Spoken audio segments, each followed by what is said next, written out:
Bom, vou começar aqui fazendo uma breve introdução sobre o curso, o diplomado, que terá início aí no dia 23 e 24 de junho.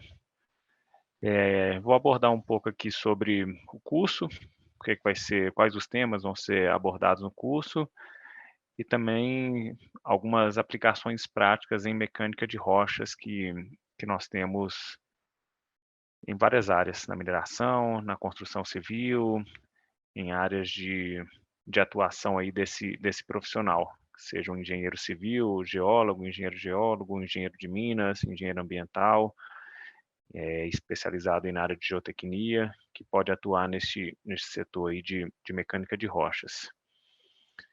Então, o meu nome é Felipe Collin Guimarães, ou simplesmente Felipe Collin, e vou passar um pouco aqui sobre a minha formação e trajetória profissional. Bom, em relação à minha formação, eu sou engenheiro geólogo pela Universidade Federal de Ouro Preto, em Minas Gerais. Tenho também pós-graduação em Engenharia de Segurança do Trabalho pelas Faculdades Pitágoras. Um mestrado em Engenharia Geotécnica, também pela Universidade Federal de Ouro Preto. MBA na área de Gestão de Projetos pela Universidade de São Paulo. E pós-graduação em Geotecnia e Segurança de Barragens e Pilhas pelo Instituto Minério. Então, quanto à formação acadêmica, né, seria esse aí o resumo aí da minha formação. Coloquei aqui algumas empresas que eu já atuei profissionalmente. Já atuei na empresa Progel Engenharia, é uma empresa com sede em São Paulo e Belo Horizonte, com projetos de acompanhamento técnico de obra, engenharia de registro, instalação de instrumentos geotécnicos. Nesse mesmo sentido assim essa mesma área de projetos, também já atuei nas empresas TerraTech, é uma empresa do Rio de Janeiro, também tem esse mesmo know-how, tanto de projetos geotécnicos, sondagens, instrumentação geotécnica. Também na empresa Fontes Geotécnica, uma empresa de Belo Horizonte, na qual atuei um tempo na parte de consultoria, projetos, acompanhamento de obras, sondagens e instrumentação geotécnica também. A empresa Núcleo Engenharia e Projetos, uma empresa de São Paulo. O know-how dessa empresa já é mais a área de túneis, metrôs, rodovias. Atuei também nessa empresa durante um tempo, na área de túneis, mecânica de rochas e subsolo.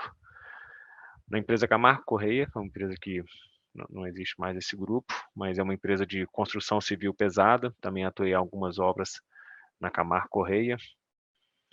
E mineração na Yamana Gold, atuei na mina de Jacobina, na Bahia, uma mina de ouro subterrânea, na área de geomecânica, mecânica de rochas. Vou explanar um pouco mais aqui ao longo da apresentação. A empresa Equinox Gold também, é uma empresa, um grupo canadense, tal como a Yamana Gold, são grupos canadenses com operações no Brasil. Então, na Equinox Gold eu também atuei aqui no Brasil, no estado do Maranhão, em uma mina a céu aberto.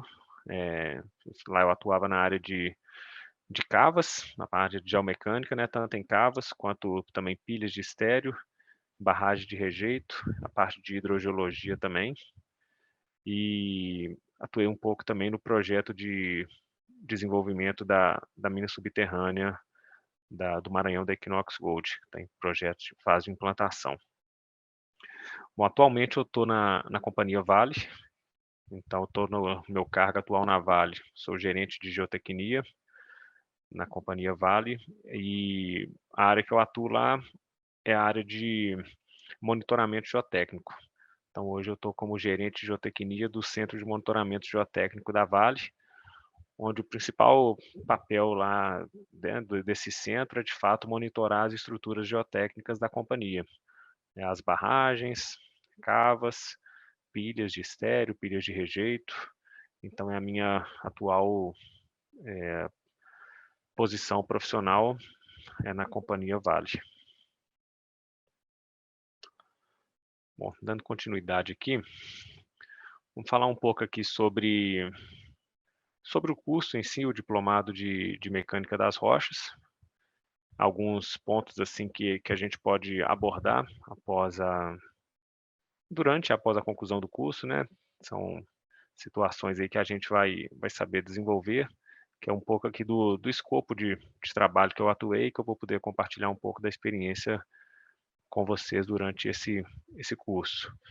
Seria, por exemplo, realização de estudos geotécnicos, então acompanhamento de sondagens geotécnicas, ensaios in situ, tanto em projetos de obra civil quanto em mineração. É um papel fundamental aí que o profissional dessa área tem que desenvolver. Existem profissionais geólogos ou engenheiros que ficam acompanhando esse tipo de sondagem, aí os ensaios que são realizados in situ, né, ou seja, em campo, bem como também coleta de amostras para a realização posterior desse material em laboratório. Realização de descrição geotécnica e classificação geomecânica de testemunhos de sondagem. Também já tive a oportunidade de atuar com esse tipo de serviço em alguns projetos. Após a sondagem, né, o geotécnico ou o geomecânico, o profissional que faz a descrição geotécnica e classificação geomecânica desses testemunhos da sondagem, para avaliar como está a condição do material, por exemplo, grau de fraturamento da rocha, grau de intemperismo da rocha.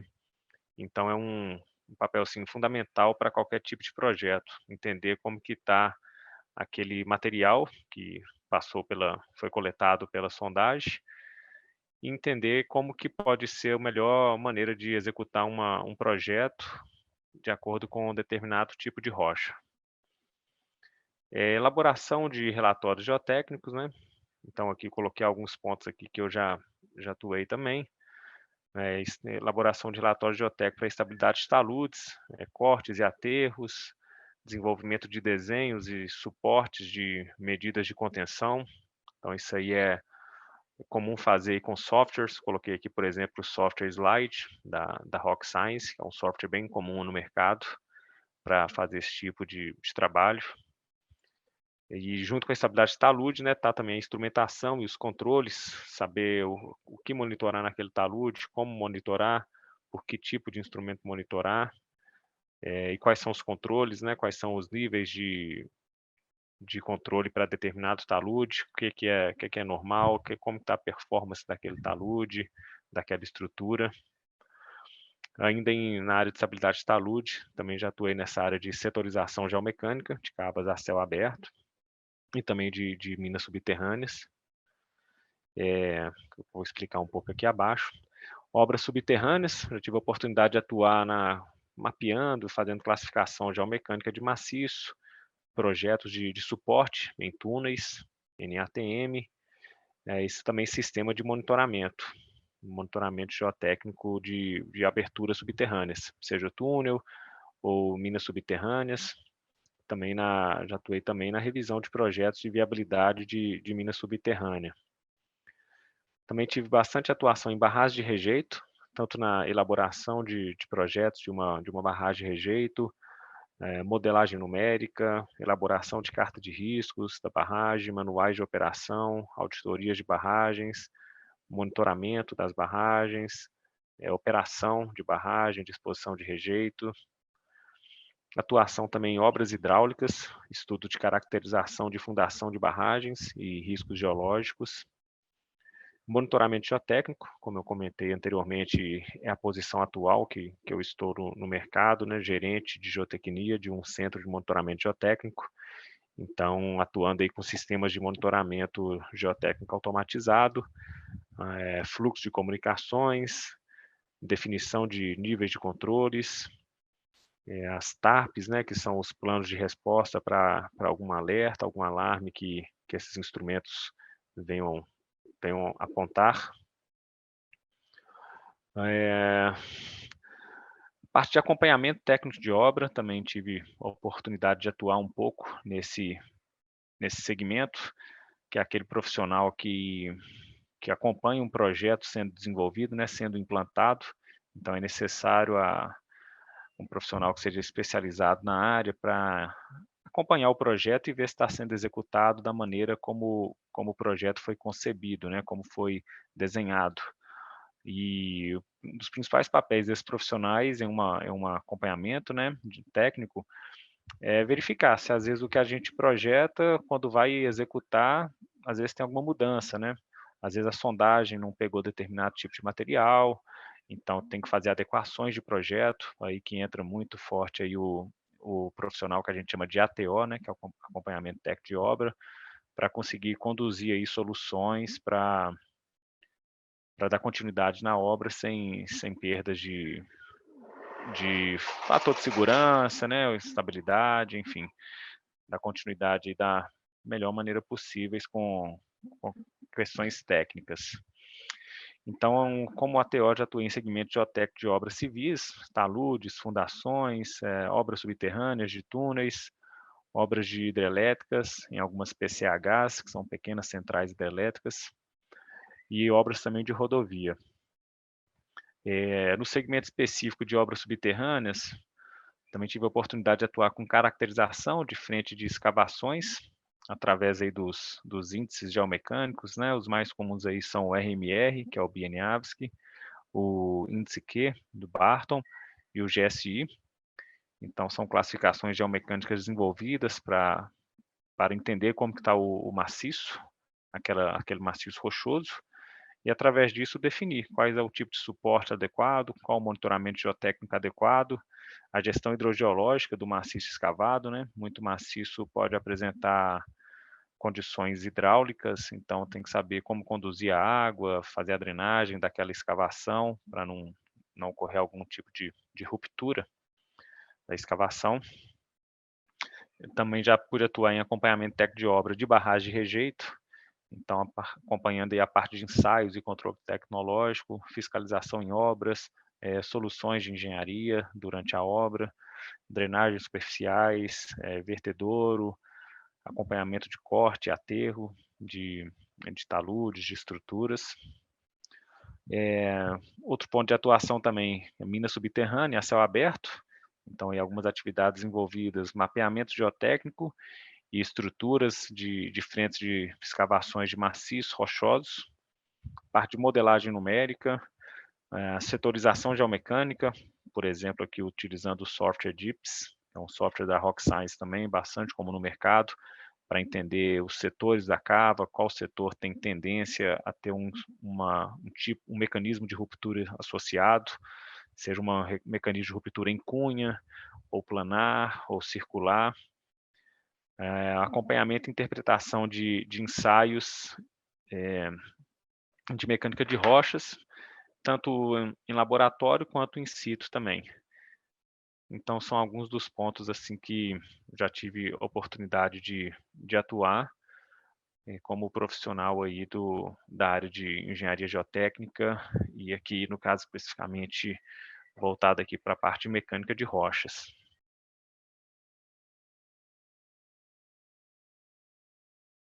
Bom, falando um pouco sobre o diplomado, né, um aspecto interessante de se trazer sobre mecânica de rochas é o aspecto econômico, né.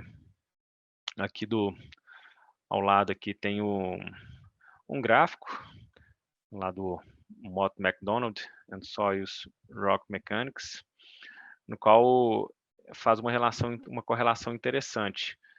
Qual que é o custo de investigação geotécnica, né? E qual que é o acréscimo que se pode ter naquele projeto. Então, assim, a maioria dos autores falam, né, isso está na literatura, que o custo de investigação de uma determinada rocha ou mesmo solo, né, antes de executar o projeto, varia aí de zero, né? Tem pessoas que não, infelizmente, não investem nada, não fazem nenhum tipo de investigação, já começa a escavar, fazer o projeto, né? E pode ter várias surpresas. Então, fala que varia de 0 a 10% do custo total de um projeto. Então, vamos supor, se um projeto custa aí 1 milhão, então 10%, em torno de 100 mil, até 10%, né, seria gasto aí para fazer a investigação geológico-geotécnica, que a gente chama, ou site investigation, que é o termo em inglês, né? Então a pessoa vai lá e faz uma sondagem, faz uma geofísica, faz um ensaio de laboratório, um ensaio in situ, né, ou seja, in loco. Então quanto maior o gasto com a investigação, geológica geotécnica, menor é o acréscimo no projeto. Então, assim, se eu investir, por exemplo, 10% em investigação geológica, se eu entender como que está aquele maciço antes de começar o projeto, eu vou ter no máximo aqui, ó, puxando aqui no gráfico, né, em torno aí de 5% de acréscimo durante a construção. Agora, se eu tiver apenas, vamos colocar aqui, 5% de investigação geológica geotécnica, eu posso ter um acréscimo aí de até aproximadamente 12%, 12,5% do custo da minha obra, né, do meu projeto. Se eu tenho aqui em torno de 3% de investigação geológica geotécnica, eu posso aí ter um acréscimo aí de em torno de 5 ou até mesmo quase 50% de acréscimo no projeto durante a construção. Se eu não investigo nada, não faço nenhum tipo de sondagem, eu faço em torno aí de 1% do custo total da obra, gasto com investigação geotécnica, eu posso ter até 100% de acréscimo na construção do projeto. Então, assim, para demonstrando a importância de se ter uma investigação geológica geotécnica, né, de conhecer o terreno antes de mesmo de fazer o projeto ou mesmo de começar a executar o projeto, né. Então o que que são os pontos aqui a serem abordados? Que condições não previstas de rocha e maciço rochoso, ou mesmo de solo, né, o maciço terroso, muitas vezes têm um impacto significativo no sucesso do projeto, podendo implicar em aumento de custos previamente desconsiderados, que exijam modificações não contempladas inicialmente. Então, né, como eu acabei de falar, se a gente não faz nenhum tipo de investigação, não sabe como está o maciço, pode ter várias surpresas, vamos dizer, né, ao longo do desenvolvimento do projeto, e isso pode desencadear um aumento significativo aí dos custos que foram considerados para aquele projeto. Então, isso aí às vezes é comum a gente até observar, principalmente em obras públicas, às vezes, né, que determinada prefeitura, determinado governo orçou 10 milhões para um projeto e o projeto acabou saindo por 15 milhões, 20 milhões, talvez não foi feito a investigação do terreno adequada, o site investigation, né, investigação geológica e geotécnica adequada, e que fez o projeto aí ter custos elevados. Então, o baixo investimento na investigação, ensaios de campo e laboratório, muitas vezes pode ocasionar o excesso de custo projeto em execução, e levando em até 100% o valor inicial de execução do projeto, né. Então isso tanto em obras civis como em projetos de mineração, o não detalhamento ideal de condições geológicas, geotécnicas, geomecânicas, podem até inviabilizar a execução de um projeto, como por exemplo aí obras de hidrelétricas, metrô, ferrovia, mineração, pontes, né, aqui está até errado aqui, a palavra é pontes. Então, o que que seria aí um site investigation, né, uma investigação geológica geotécnica? Seria, por exemplo, você ir lá e fazer um mapeamento geológico, né, o mínimo que deve ser feito antes de iniciar qualquer projeto, é o reconhecimento do terreno, geralmente aí é um geólogo ou um geotécnico junto com o geólogo que faz esse tipo de reconhecimento, avaliar se a região onde vai ser implementado um projeto, se é solo, se é rocha, fazer sondagens para investigar o grau de fraturamento daquele maciço, se for um maciço rochoso, o grau de intemperismo, para conseguir pelo menos ter princípios básicos aí para iniciar um projeto, né. A partir depois do mapeamento geológico, geralmente o geólogo ou geotécnico que realizou esse mapeamento, ele define algumas investigações mais específicas, por exemplo, a geofísica é muito comum para tentar interpretar onde que está o contato entre o solo e a rocha, né, então geralmente o pessoal faz uma geofísica, a princípio, A partir desses dados, o resultado da geofísica, aí é feito umas sondagens, que aí são mais pontuais, né, se você não consegue ter uma malha muito grande, senão também você aumenta demais o custo de investigação.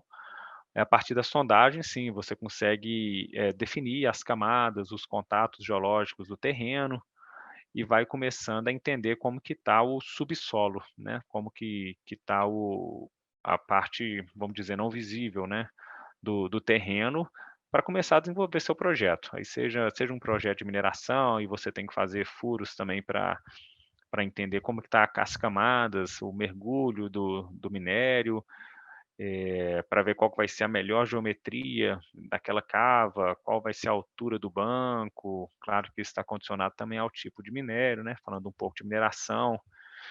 Se você vai fazer uma obra de hidrelétrica, é fundamental entender como está a fundação, onde vai ser a fundação da hidrelétrica, para ver se a rocha é muito fraturada. Se a rocha for muito fraturada, aí você pode ter percolação de água pela fundação, isso pode provocar danos na estrutura ou até mesmo rompimento de uma barragem hidrelétrica ou mesmo uma barragem de rejeito, né, que é assentada aí em uma fundação de rocha, um material, um maciço rochoso.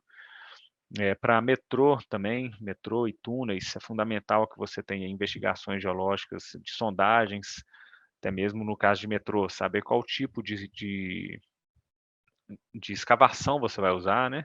Se for um material mais alterado, às vezes é possível utilizar escavações mecânicas. Se for rocha, aí tem que utilizar escavações com desmonte, né? Com detonações. Então, assim, para todo tipo de obra que envolva solo ou rocha, é necessário, é fundamental que se tenha um conhecimento mínimo do terreno. Aí, como eu comentei aqui, são várias técnicas, né? Desde o mapeamento, sondagens, ensaios in situ, ensaios laboratoriais, geofísica, enfim, tem uma gama aí de tipos de investigações, de ensaios que podem ser realizados em campo, né?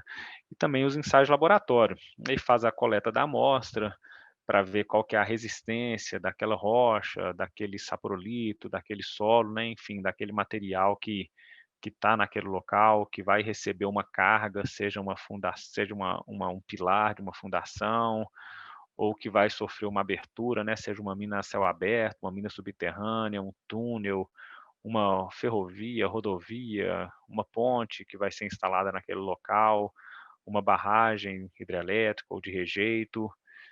Então, acho interessante trazer esses tópicos aqui, que é a partir da investigação geológica e geotécnica que começa aí, de fato, um projeto, né.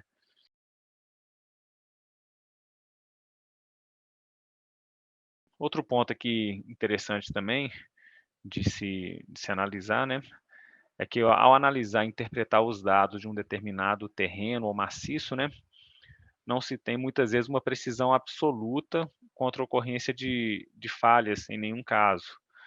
Porém, uma precisão razoavelmente adequada é alcançada com estudo geotécnico geomecânico adequado, né, que é de novo aqui as fases do projeto. Então, quando você está nas fases de projeto, é a fase pré-projeto, onde você faz o mapeamento, as investigações, né, é o que a gente coloca aqui na linha aqui do tempo aqui. Então seria o ground investigation, que seria investigar o terreno, fazer essas sondagens, esses estudos, saber como que está. Então depois do ground investigation vem um design, né, que é de fazer os desenhos, ou seja, os projetos. Então é contratada uma empresa projetista que vai desenvolver o projeto.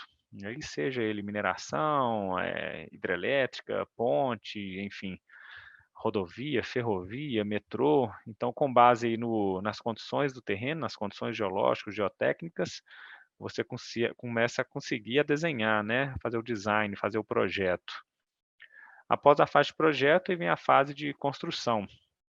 A fase de construção aí é a empresa que foi contratada para fazer a obra, ou a mineradora que está fazendo a lavra daquela mina, faz baseada aí em determinado projeto. Então é uma cadeia aqui, né, que tem a questão aí desde a investigação até o projeto, a construção e depois o in-service, né, que já é em andamento aí o projeto em si, né.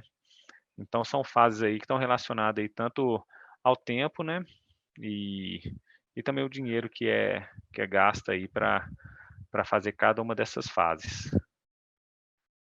Então existe tantos casos quanto áreas e, portanto, né, todos os casos devem ser tratados individualmente, evitando, assim, simplificações e formulações gerais, né, ou seja, se não é porque que eu fiz determinado tratamento em uma fundação de um determinado projeto, que eu vou fazer para aquele mesmo outro projeto. Não é porque para um projeto eu fiz um talude com o corte 1 para 1 ou 1 para 1,5 que eu vou fazer em outro projeto também. Então cada caso é um caso, né, que deve ser tratado aí de maneira individual para evitar formulações gerais. Então em cada caso deve ser estudado pelos profissionais técnicos especializados e habilitados aí na sua especialidade, caso a caso, né. Então, para isso, é fundamental que esse profissional tenha uma formação geotécnica adequada, o que vai permitir ele a integrar todos os aspectos e dados disponíveis para a elaboração e execução de um projeto aí de forma mais prática e coerente, né. Então, assim, realmente é fundamental que tenha profissionais multidisciplinares em uma equipe, né. Se você vai fazer qualquer tipo de projeto que vai envolver solo e rocha, mineração, ferrovia, rodovia, metrô, corte a aterro, enfim, você vai precisar de um geólogo para fazer um mapeamento prévio da área, um engenheiro, um geotécnico para definir quais tipos de ensaios, se vai ser ensaios de resistência, de deformabilidade, que vai ser necessário fazer, ensaios de carga d'água, ensaios hidráulicos, hidrogeológicos. Então a equipe é bastante multidisciplinar e cada um na sua disciplina, né, na sua formação e capacitação técnica ali para desenvolver as partes de um projeto, né. É praticamente impossível um profissional fazer um projeto sozinho, todo projeto geralmente é multidisciplinar e envolve várias áreas aí da engenharia, geologia, aspectos ambientais também, engenheiros ambientais, para concepção, e construção de um projeto.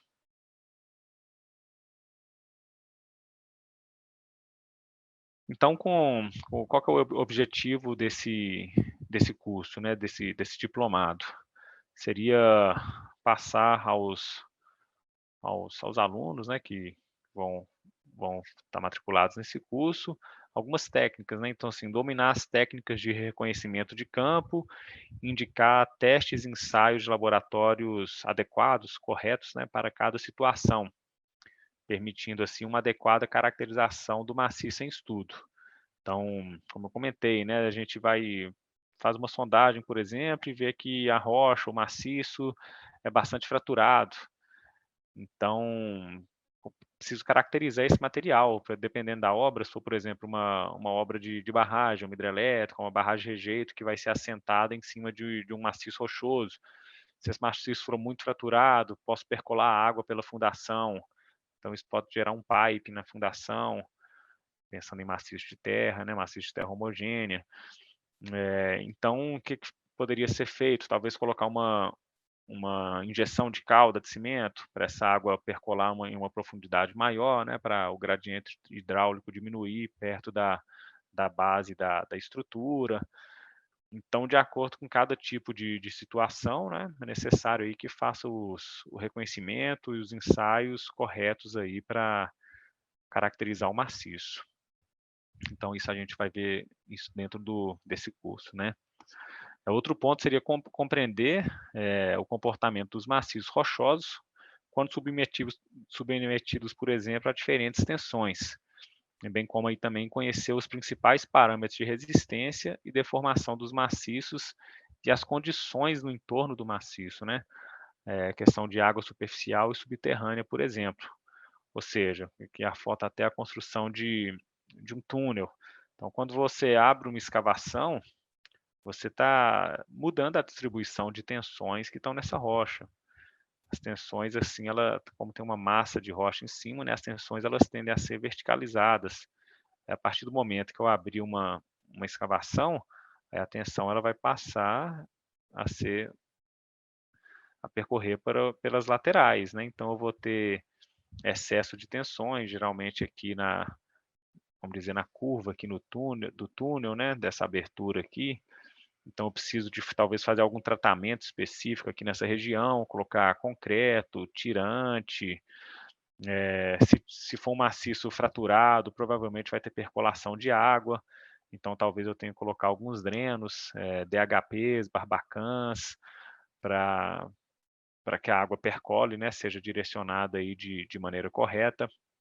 Então é fundamental a gente compreender aí o comportamento desses maciços, né, submetidos aí a diferentes tensões e condições de contorno, no entorno aí do maciço.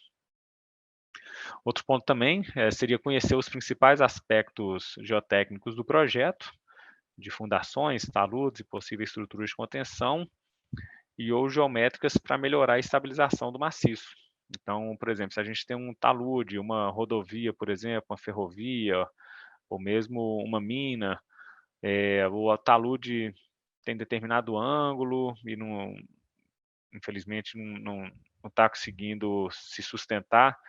Então, às vezes, colocar estruturas de contenção, cortina atirantada, solo grampeado, ou mesmo melhorar a geometria, às vezes melhorando a geometria, a largura da berma, a altura do talude, já consegue ter uma melhor estabilização do maciço.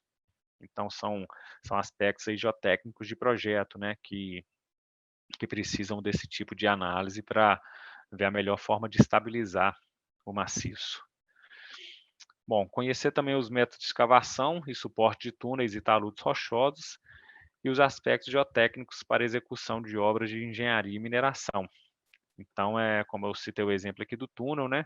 Dependendo da classificação geomecânica desse maciço, por exemplo, lá na classificação RMR, o maciço ele é classificado de 1 a 5, onde 5 é a pior condição, é um maciço rochoso que já está quase virando um solo, né, um saprolito já, uma rocha bem alterada, então o tipo de contenção vai ser uma.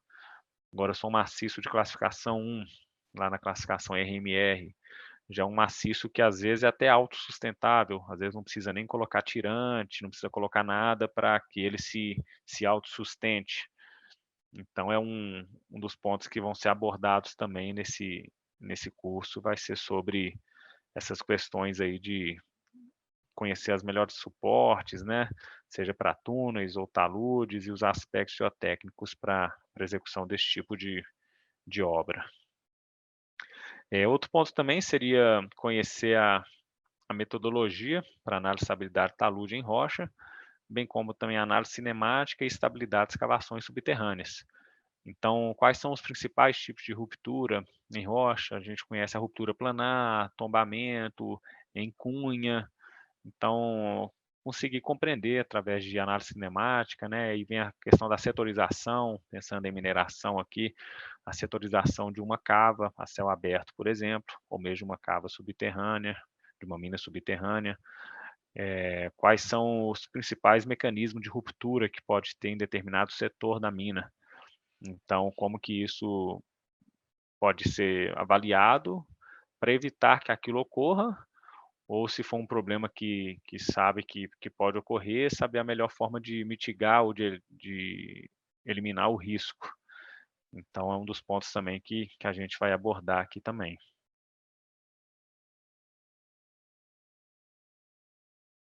Entrando aqui agora no diplomado em si, no curso em si, né? Esse curso ele vai ser dividido aí em 8 módulos, sendo os módulos aí de 1 a 7 os módulos onde vão ter as disciplinas específicas, né? E o módulo 8 aí, que seria o projeto de conclusão de curso, onde cada aluno, né, vai escolher aí um tema relacionado aí à mecânica de rochas e desenvolver o seu projeto. Vai ter o acompanhamento, né, da revisão desse trabalho, dependendo do potencial do trabalho, talvez pode ser publicado em revistas, ser publicado artigos em congressos, né? Então, existem vários temas aí de mecânica de rochas, pode ser com questões de estabilidade, modelagem numérica, utilização de softwares, aplicações práticas de mecânica de rochas, ensaios de campo, de laboratório, Aí vários setores, né, mineração, obras de construção civil pesada, enfim, tem uma gama aí de tipos de projetos aí que pode ser desenvolvido aí para a conclusão do curso. Então, dentro do módulo 1, é o módulo aí de introdução e fundamentos de mecânica das rochas, né? Então, aqui alguns pontos aqui que são abordados aí nesse módulo, né? Não coloquei todos aqui, senão ficaria até extenso demais também, então tentei resumir aqui, que aqui cada módulo vai abordar. Então, no módulo 1 aqui, é fundamental conhecer o ambiente geológico, né? Alguns conceitos básicos, assim, o que é mineral, o que é rocha, o que é uma rocha intacta, aí o que é uma descontinuidade, o que é um maciço rochoso, né? Como atuam as tensões in situ e tensões induzidas nesses maciços, né? Nessas rochas, quais os tipos de deformações que se pode ter em determinado material, aí entra aquela questão de deformação plástica, deformação elástica, material rúptil, material dúctil, qual que é o tipo de material que está no seu projeto, né, no seu contexto, seja na mina que você trabalha, na obra que você atua, né, na fundação, na escavação, enfim, então são questões aí que vão ser abordadas aí nesses fundamentos aí de mecânicas de rocha, né. Outro ponto também é a questão do maciço, do material ter anisotropia ou isotropia, né, ou seja, homogeneidade ou anisotrópico, o que é isso, né, qual que é o que implica isso no comportamento de determinado material, né, e olhando um pouco para a parte prática, né, a gente vai abordar um pouco aí também do reconhecimento de campo, como fazer a avaliação de banco de dados e estudos anteriores de determinado local, um mapeamento geológico também deve ser realizado antes ou mesmo durante a implementação daquele projeto, você pensando mesmo em uma mina, igual o exemplo aqui, uma mina a céu aberto. A mina começa com uma determinada escavação e vai aprofundando. Cada banco que vai sendo lavrado, né, que vai sendo retirado, deve ser atualizado, o mapeamento geológico, o mapeamento geomecânico, as classificações geomecânicas, né, a questão da sondagem, investigações, seja geofísica, ensaios de campo, ensaios de laboratório. Com licença.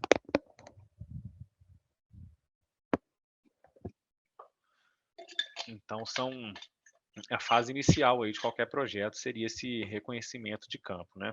De ter dados mínimos para poder se trabalhar e conseguir desenvolver um projeto aí de maneira que seja um projeto estável, né? Tenha estabilidade, tenha uma segurança, um fator de segurança mínimo, uma estabilidade, seja viável também economicamente. Então, tem alguns projetos que você tem que, às vezes, correr alguns riscos, né, para que ele se torne economicamente viável. Outro ponto aqui também que eu trouxe é a questão assim da escala do projeto, né? Esse desenho aqui representa muito bem. Então, vamos entender isso aqui como um maciço rochoso, e onde essa porção que está branca, né, seria a rocha, e essas porções aqui, essas retas aqui, essas linhas seriam as descontinuidades, né, as fraturas, falhas, aí que o maciço rochoso pode ter. Então, dependendo da escala que você trabalha, né, uma escala bem pequena aqui, esse círculo menor, eu estou atuando só na rocha intacta. Aí, se eu aumento um pouco a escala, aí eu já pego uma descontinuidade. Aumento um pouco mais a escavação, já estou pegando duas descontinuidades, né? Essa aqui nesse sentido e essa aqui nesse outro sentido. E se eu aumento mais a escala, eu tenho várias continuidades, né? Começar a pegar todas aqui, essa família de continuidade, essa outra aqui. Então, isso aí que seria a diferença aí de uma rocha intacta e um maciço rochoso. A rocha intacta é aquela que você não consegue perceber nenhuma fratura, nenhuma falha, nenhuma descontinuidade naquela rocha. Já o maciço rochoso é a combinação, seria a combinação da rocha intacta com as suas descontinuidades. Então aí que é essa diferença aí que a gente fala entre a rocha intacta e o maciço rochoso. E aqui até no Brasil, por ser um país tropical, né, muitas vezes essa rocha ainda está muito alterada, né? Porque pelo fato aí da gente ter ter um clima bem definido, o clima chuvoso e o clima seco, né, então isso aí vai contribuindo para a rocha acabar tendo esse grau de alteração, né. Então os minerais passam a virar outros minerais, a água vai percolando nessas continuidades e vai, eh, modificando a qualidade do material, né, que é o saprolito, que depois vira um solo residual maduro, no solo residual jovem, até virar um solo, né. Então também o ambiente geológico que a gente está trabalhando define muito isso. Em locais que têm climas mais secos, né, deserto ou região mesmo de neve, né, região que chove pouco, ou que quase não chove, aí é comum você ver rocha mesmo, né, a rocha com as suas continuidades. Já nos países tropicais, como aqui o Brasil, a gente vê muito material alterado. Às vezes mesmo viajando, né, o corte, assim, de talude de estrada, às vezes a gente vê muito isso, assim, de rocha bastante alterada, né, é bem comum, principalmente em regiões chuvosas, como no norte do país, região amazônica, aqui no quadrilátero também, ferrífero, em Minas Gerais, que é a região que eu atuo hoje em dia, é uma região bem chuvosa também, então é comum ter material bastante alterado. Então, são reconhecimentos de campo que a gente tem que fazer para ir adaptando os projetos àquelas condições, né, reais ali de campo, né. Bom, no módulo 2 é o módulo aí que vai ser abordado as propriedades físicas e testes, né, ou ensaios em mecânicas de rochas. Então, vamos ver alguns fundamentos básicos, né, que se deve ter para essa disciplina, seria, por exemplo, recepção, manuseio e preparação de amostras de rocha, né. Aqui, por exemplo, a gente vê aqui, ó, algum bloco de rocha que foi coletado. Então esse bloco foi coletado, ele recebe um nome, né, tem um registro dele lá. Em laboratório, né, a gente consegue fazer esse corte aqui na rocha, para tirar esses testemunhos, que vão ser submetidos a determinados ensaios, né, igual no caso aqui está sendo realizado um ensaio uniaxial nessa rocha. Aqui tem um desenho, tem um equipamento aqui que é para fazer o PLT, que é o Point Load Test. Aqui a gente vê caixas aqui de sondagem, né. Provavelmente isso aqui deve ser o início do furo, né, a gente vê um material bastante alterado, parecendo um solo. Já mais para o final aqui, a gente já vê um material mais com cara de rocha, né. Então, assim, é fundamental a gente ter esse tipo de rastreabilidade, que a gente costuma dizer, que é identificação das amostras, saber da onde veio aquela amostra, então montar lá dentro do mapa geológico, onde foram realizadas as coletas das amostras, né, de rocha, de solo, enfim, do material que foi solicitado aí pela empresa de projetos para ser coletado e submetido a determinado ensaio. Então aí tem vários ensaios, né, que pode ser realizado na rocha, eu coloquei o nome de alguns aqui, e a gente vai abordar aí durante o curso, né. Então é fundamental para determinar as propriedades, e índices de rocha intacta, né, ou mesmo de descontinuidade. Então a gente tem teste de resistência de rocha intacta, resistência ao cisalhamento em superfícies de descontinuidade, teste de durabilidade, que é o Slake Test, né, o teste de permeabilidade para ver como que a água percola naquele material, tem o teste de velocidade sônica, que ajuda a compreender ali o grau de fraturamento ou anisotropia daquele material. Enfim, são vários testes aí que ao longo do curso a gente vai conseguir observar qual o melhor ensaio, né, quais são os melhores ensaios para aquele tipo de material, para aquele tipo de situação. Igual nessa rocha aqui, a gente vê que, né, claramente aqui que existe uma certa camada aqui predominante, né, essas linhas aqui mais escuras, seriam a camada e a foliação ou a xistosidade aí dessa rocha. Então pode observar que ao ser submetido a um ensaio de resistência, né, esse ensaio é colocado uma pressão em cima e uma pressão aqui embaixo também, para ver até a rocha, ver qual que é a resistência da rocha, né, até qual momento ela vai se romper. Que é um grau de medida aí que geralmente é utilizado o MPa, o megapascal. Então essa rocha vai ter 200 MPa, 300, 400, 50, 10. Então ensaios aí, por exemplo, de resistência, né, que a gente consegue medir a resistência da rocha e também a deformabilidade dessa rocha, o coeficiente de Poisson, enfim, algum módulo de Young, né, são alguns resultados aí que a gente consegue obter de determinados ensaios. E esses resultados, né, são utilizados para fazer a modelagem numérica, que a gente vai ver um pouco mais para frente aí.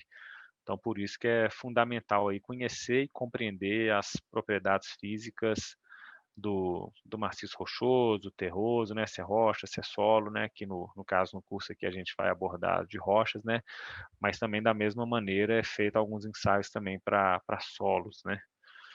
Então, em relação a isso, seria esses pontos que vão ser abordados nesse módulo. É claro que cada ensaio, às vezes, tem um custo, cada empresa tem um recurso financeiro, né, dentro do seu projeto, então tem ensaios que às vezes são similares, tem outros que são complementares. Por exemplo, o ensaio uniaxial é um ensaio que deve ser feito em laboratório por profissional especializado em fazê-lo.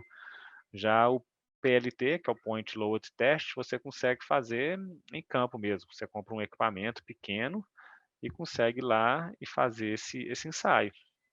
Você precisa de um material pequeno, né, um fragmento pequeno de rocha, é manual mesmo esse ensaio, você coloca a pressão com a própria mão até o material se romper. Então, existem correlações. Um material que tem determinado PLT, ele tem determinada resistência, né?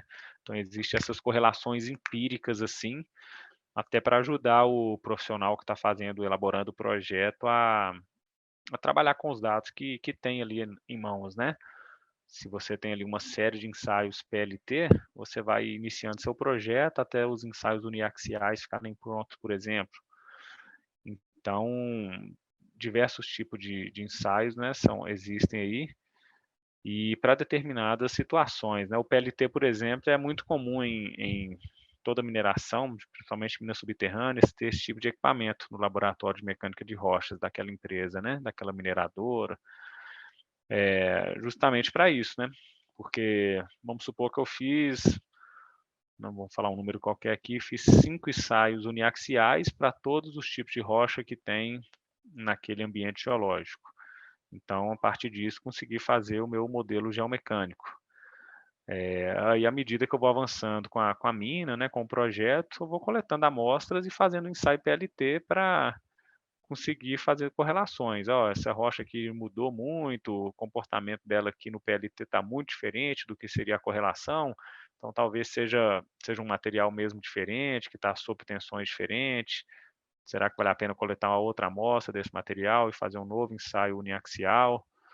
Então são ensaios assim que muitos deles existem correlações, né, é possível fazer correlações, mas para determinado tipo de situação, o ideal é que seja feito determinado ensaio, até pelos dados que são obtidos, né, que são os inputs que vão entrar lá no modelo geomecânico mais tarde, né, no modelo numérico.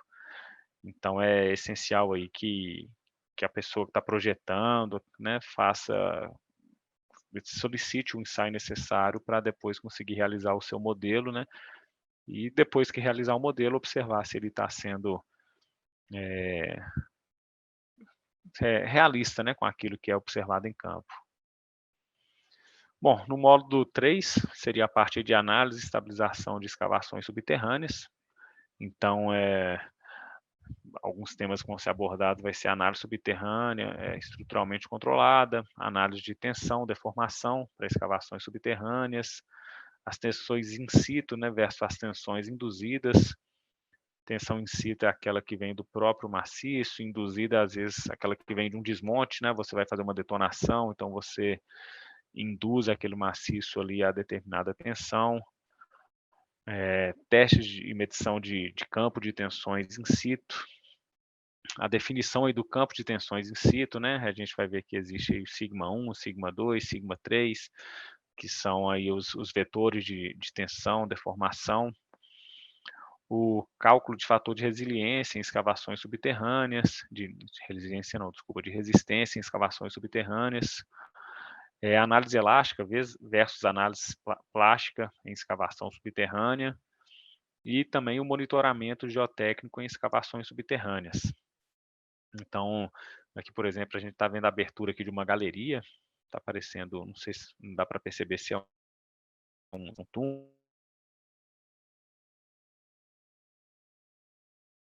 túnel, se é uma mina, né, parece ação aqui, tem uma pessoa aqui como escala, né, então deve ter aproximadamente aqui uns 10 a 12 metros aqui, aparentemente, então tá com cara de ser um túnel rodoviário, né. Aqui um exemplo aqui, está parecendo mais uma galeria de uma galeria não, um acesso de uma mina subterrânea, né, ou pode ser um túnel também. Então o desenho aqui mostrando aqui as tensões, né, existe tanto a tensão vertical quanto a tensão horizontal, que a rocha também ela é comprimida horizontalmente, né. Aqui é pela massa, e aqui, além de ter uma influência da massa, tem a questão também da geometria, né, que vai influenciando aqui para você ter uma certa tensão aqui nessa parede. Então imagina essa abertura aqui antes de ser escavada, né. As tensões elas desciam, né, passava pela rocha, vamos dizer, é grão a grão, né, de cada mineral que está ali. Então uma tensão ali de fato efetiva, né, o peso ali do maciço vai sendo, transportado ali para baixo, né, devido à questão da gravidade. Aí você vem e faz uma abertura aqui. Então assim, e aí né, a tensão ela não vai ser passada aqui pelo ar, né, pela atmosfera, então a tensão ela faz uma certa volta, né, e vem para cá. Então ela está descendo aqui, ela vai depois da abertura, ela vai se redistribuir, então as tensões são redistribuídas. Então a cada vez que você faz uma abertura numa subterrânea ou mesmo a céu aberto, né, você está redistribuindo as tensões do maciço. Então é fundamental entender, porque onde tiver maior concentração de tensões, geralmente são nas pontas, né, tanto aqui quanto essa outra ponta e aqui também no pé, aqui. Então pode ocorrer de ter algum bloco aqui e o bloco venha a colapsar, né, ou mesmo daqui juntando a tensão vertical com a horizontal, esse bloco vir a subir, né. Então é fundamental, assim, conhecer como que está a distribuição dos campos de tensões dentro de determinado maciço, sobretudo após alguma escavação realizada, né. Então existe softwares também que você consegue fazer o sequenciamento, pensando aqui em uma mina, né, subterrânea, você consegue fazer o sequenciamento daquela mina no software, né, de acordo com o seu planejamento, onde você vai perfurar, onde você vai acessar, para saber como vai ser a distribuição de tensão naqueles locais. Aí onde tem mais tensões, geralmente é feito um reforço maior, com tirantes, concreto, enfim, com a estrutura ideal ali para suportar, né, para segurar aquele material. Bom, no módulo 4, né, aí vão ser realizadas a análise de estabilidade de escavações de superfície. Então, o módulo anterior, o 3, era subterrâneo, e esse agora seria de escavações superficiais, né. Então, da mesma maneira, é necessário fazer análise estrutural controlada, né, só que aqui no caso de encostas, de taludes, cálculo de fator de segurança dos blocos instáveis, o cálculo de probabilidade de falha de blocos instáveis, né, qual que é a probabilidade de um talude se romper, análise de tensão deformações para escavações de superfície, também a questão das tensões in situ versus tensões induzidas, análise de deformações plásticas e também elásticas em escavações subterrâneas, e o monitoramento geotécnico aí também dos taludes, né, da mesma forma que faz o monitoramento para subterrâneas, a gente faz também para taludes. Então aqui eu trouxe alguns conceitos aqui, né, do que vai ser abordado, por exemplo, o que é um fator de segurança, né, o FS? Nada mais é do que a razão aqui, né, das forças resultantes sobre as forças atuantes, ou seja, quais que são as forças, eh, resultantes ali que está atuando naquele talude, né, quais são as forças que eu tenho ali favoráveis, vamos dizer, e quais são as forças atuantes ali. Então o fator de segurança aqui nesse exemplo, né, o que vai ser o FR aqui? Vai ser o comprimento do talude vezes a largura, né, vezes aqui o U aqui, que é a pressão de água, enfim, sobre as forças que estão atuando lá naquele talude, né, que vai ser o peso daquele talude, né. Aqui a questão da tensão vertical aqui, aqui a gente está vendo aqui uma trinca, né? Então isso aqui está desfavorecendo esse talude. Então, assim, nada mais é do que isso, né? Ver quais que são as forças que estão atuando ali e as forças que estão resistindo ali. Se você tem uma razão aí, FR sobre FA, igual a 1, teoricamente aquele talude está estável, né? Ele está no limite ali para desestabilizar. Agora, se você tem um fator de segurança de 0,99, então aquele talude ali, teoricamente, vai cair, quando ele for feito o corte daquele talude naquela determinada situação, né? Então, assim, o fator de segurança deve ser maior que 1 para um projeto ser aprovado, né? Aí tem várias normas, né? Várias legislações aí e considerações que a gente vai abordar também. Por exemplo, para taludes de construção civil, é exigido um fator de segurança mínimo de 1,5, ou seja, 50% a mais do que aquele fator de segurança, né? Que deveria ser no mínimo 1. Para mineração já é um pouco mais conservadora, consegue trabalhar aí com fator de segurança entre 1,2 e 1,3 para mina a céu aberto. Então, para cada tipo de situação, né, vai ter determinado fator de segurança aí que deve ser atendido aí para garantir a segurança mínima de determinada estrutura. Aqui, não sei se vocês conseguem observar, esse T aqui seria um tirante, né? Então, foi colocado aqui um tirante para conseguir segurar essa estrutura aqui, né, conter essa estrutura aqui. Então, são as que a gente chama de estruturas de contenção, né? Se aquele talude está com fator de segurança fraco, eu não consigo melhorar a geometria dele, às vezes eu posso vir aqui e colocar um tirante, por exemplo, para melhorar para grampear ele, né, para fixar ele aqui no maciço rochoso que está aqui atrás. E aqui um pouco também de monitoramento, né? A gente tem hoje em dia monitoramento por satélite, por radar, enfim, vou abordar um pouco isso mais para frente, e também alguns exemplos que eu vou trazer. Aqui no módulo 5 seria a questão da modelagem numérica em mecânica das rochas, né? Então aqui na verdade é entender os conceitos, o que é um modelo constitutivo, como funciona a modelagem numérica 2D, modelagem numérica 3D, métodos convencionais, métodos contínuos, né? Existem vários tipos de modelos, muitos deles são aplicados em mecânica das rochas, né? Tem, por exemplo, método de elementos finitos, aí tem o método das diferenças finitas, métodos aí das condições de contorno, né? Que são os elementos de fronteira, os métodos descontínuos, o método de elemento distinto e também os métodos numéricos híbridos, né? Então, isso aqui é para a gente entender antes de ir para os softwares, para saber como o software funciona, né? É ideal que se tenha os conceitos, né, de fórmulas básicas que os softwares trabalham, depois como que esses modelos foram desenvolvidos, né? O que significa um modelo de elemento finito, diferença finita, modelo descontínuo, contínuo, modelo discretizado, né? Então, entender isso para depois conseguir trabalhar no software. Então, isso aqui é só para a parte teórica, né? Se eu não me engano, o software está aqui no módulo 7, isso mesmo. Então, o módulo 5 seria para compreender aí quais tipos de modelos existem, né? E onde eles são melhores aplicáveis, né? Para rocha, você usa determinado tipo de modelo, para determinadas situações, né? Para solos, às vezes você usa modelos diferentes, né? Então, cada caso vai ter um modelo específico aí para ser abordado. No módulo 6, aí vem algumas aplicações práticas em mecânica das rochas, né? Então, eu trouxe aqui alguns modelos aqui que podem ser utilizados na prática, né?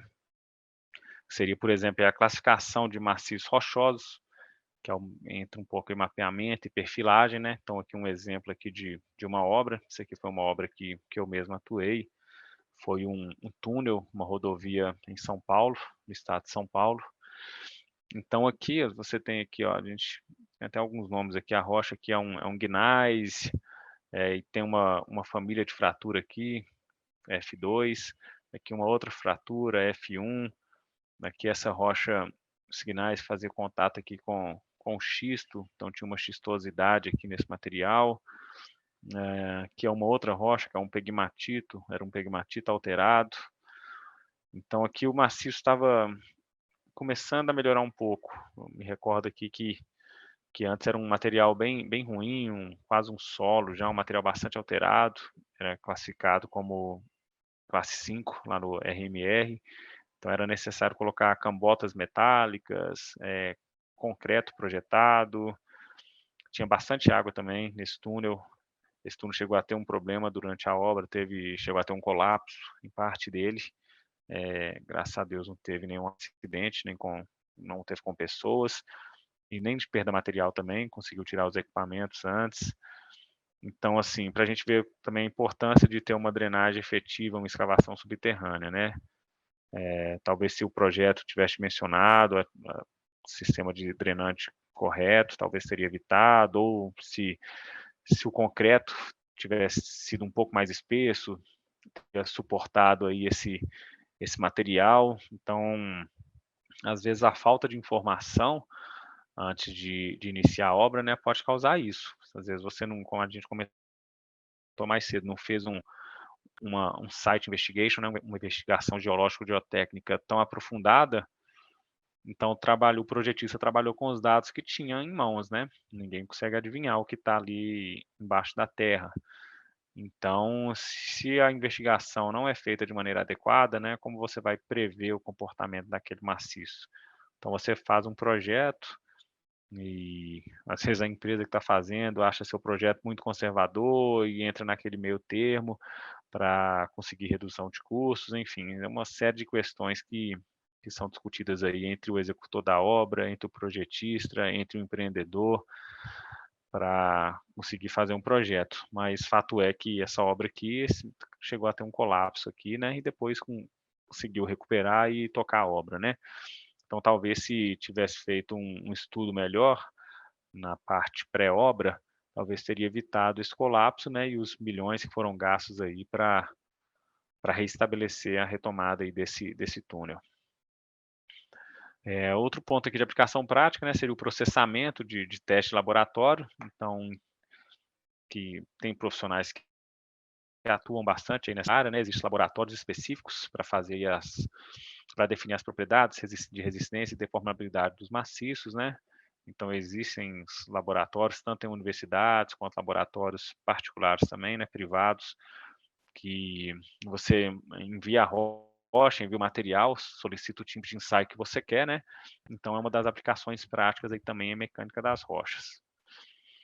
Outras aplicações também práticas seria a análise de estabilidade de escavações de superfície e subterrâneas, né, que geralmente é feita aí pelos projetistas para elaboração de projetos ou recuperação de taludes, de escavações subterrâneas, e também é realizado pela equipe de operação, seja numa mina ou num projeto de engenharia, né, tem a equipe que está lá acompanhando a obra, e a cada avanço da obra vai revisando a estabilidade daquelas escavações, para ver se está tudo de acordo com o que foi definido em projeto, né.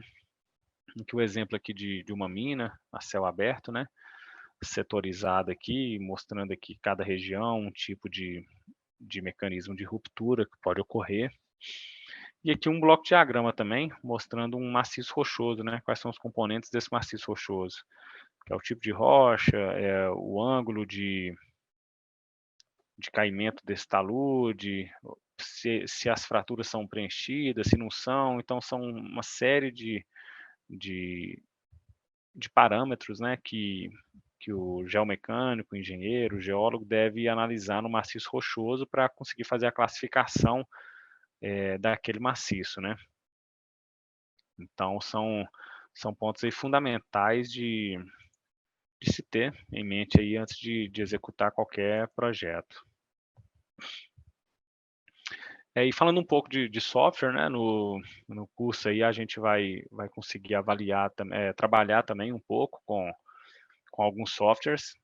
Claro que esse diplomado aqui não é um diplomado voltado especificamente para os softwares, existem os cursos aí específicos para cada tipo de software, mas a gente vai ter um módulo aí para conseguir aplicar um pouco aí de cada software dentro do curso e dentro do contexto que vai ser desenvolvido no curso, né? Então, por exemplo, para análise cinemática de taludes e escavações subterrâneas, o software aqui que vai ser usado vai ser o software da Rock Science. Então, para análise cinemática, é utilizado o software DIPS. Através desse software é possível, claro que precisa de um mapeamento, né? Deve ter os dados do mapeamento, mapear qual que é a atitude daquela descontinuidade, ou seja, qual que é a direção e o ângulo de mergulho daquela fratura, né? Que a gente chama de Deep Direction. Vão ser assuntos abordados na parte de análise cinemática. Então, a partir desses dados, você consegue projetar isso no software, no DIPS, e observar como que está o comportamento de determinada região. Se você vai ter um mecanismo de ruptura em cunha, um mecanismo de ruptura planar, um mecanismo por tombamento, ou mesmo circular, né, que é mais comum em material alterado, mas pode ocorrer em rocha também. Se aquela rocha for extremamente fraturada, você pode ter aí uma ruptura circular também. Outro software também, que é para avaliar o mecanismo de ruptura de falha planar, seria o RockPlan, que seria esse software aqui. Ruptura em cunha, né? Seria o S-Wedge, para cunhas em taludes, e o Unwedge, para cunhas em escavações subterrâneas. As análises de falhas circulares geralmente utilizam o Slide, que é um software bastante utilizado aí no mercado, né? E para análise de estabilidade de escavações subterrâneas, o RS2 e RS3 também é utilizado para escavações a céu aberto, que são softwares aí de tensão deformação. Então, assim, na parte de modelos lá, né, a gente vai conseguir ver um pouco também, assim, qual que é a diferença de um software de equilíbrio limite, né, que calcula o fator de segurança, e um software de tensão deformação. Então, são parâmetros geotécnicos diferentes que são utilizados. Para tensão deformação, geralmente você precisa do ensaio uniaxial para ter o seu coeficiente de Poisson daquela rocha, né? Tem alguns parâmetros aí que são necessários para você colocar no software e realizar a modelagem numérica. Então, no final das contas, né, é entender um pouco de análise, modelagem, projeto geotécnico geomecânico, fazer a consolidação de todos os dados e conduzir isso aí em um projeto.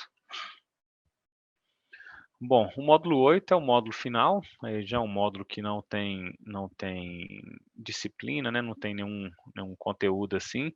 Seria os alunos definir qual linha de pesquisa vai seguir, vai ser mineração, obra civil, se vai ser modelagem numérica, ensaio de laboratório, enfim, dentro dos diversos temas que nós vamos abordar no curso, né, cada um define a sua linha de pesquisa, né. E durante isso vai ter a revisão de projetos e as teses preliminares, cada um com seu tema ali, para a gente avaliar a relevância daquele tema, né, a importância daquele tema, a revisão do projeto de tese final, né, e a apresentação por cada aluno, aí, por cada estudante do seu projeto. Então, como eu falei, né, pode usar escavações subterrâneas, taludes, condições, né, de talude ou minar céu aberto, são vários temas aí, várias linhas que podem ser utilizadas aí para fazer o projeto de conclusão de curso.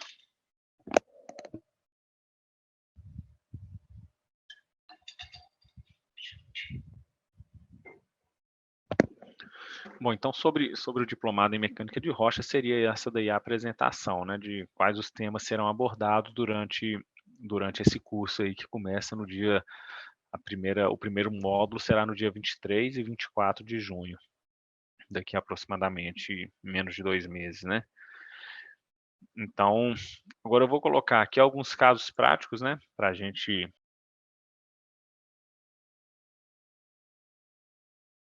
observar a importância aí de se ter uma formação técnica, né, nessa área, né.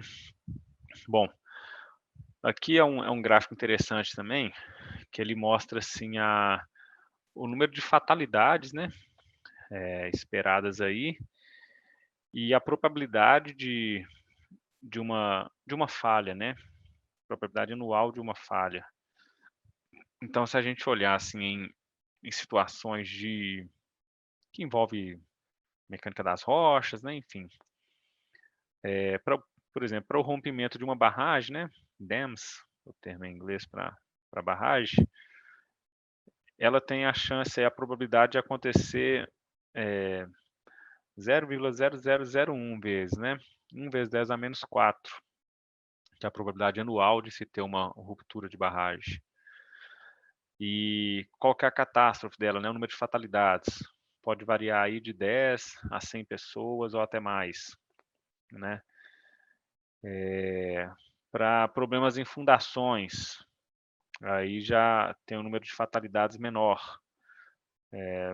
Até uma pessoa aí, né, pelas estatísticas que se tem de casos reais, até uma pessoa, de 0,1 a uma pessoa, né, pode vir a ter uma fatalidade, né, devido a um problema de fundação. E isso acontece 0,01 probabilidade de acontecer, né, 1 vezes 10 a menos 2 anualmente. Aqui, de mina a céu aberto, né, mine pit slopes, probabilidade de ocorrer uma ruptura de um talude de uma mina, aí já é mais comum, 0,1, 1 vezes 10 a menos 1. Mas o número de fatalidades é praticamente zero. É claro que vai depender da magnitude da ruptura, né? De se tem pessoas na área naquele momento, do monitoramento. Às vezes você tem um monitoramento de uma mina e o monitoramento consegue prever, consegue avaliar que aquele talude pode vir a se romper. Então você consegue avisar as pessoas para elas saírem, né? Então, assim, é interessante, bastante interessante esse gráfico aqui, que ele mostra justamente isso, né? A quantidade de fatalidades que pode ter e a probabilidade. Então, ainda bem que quando maior a probabilidade, menor o número de fatalidade, né? Então, são riscos, assim, que pode ter aí com taludes, né? Em geotecnia. Um outro ponto aqui interessante também de se abordar, aí falando aí sobre mineração um pouco, né? Seria a questão aqui de uma mina, né? Por exemplo, o minério está aqui com esse determinado mergulho, e o que não é minério é estéreo. Ou seja, o ideal seria eu vir aqui fazer um corte em caixão, que a gente chama, né? Quando faz um corte retangular. Eu ia ter uma baixa relação estéreo-minério, porém ia ter um baixo fator de segurança. Então isso não é legal, né? Num talude reto assim, 90 graus, ele não vai ficar em pé.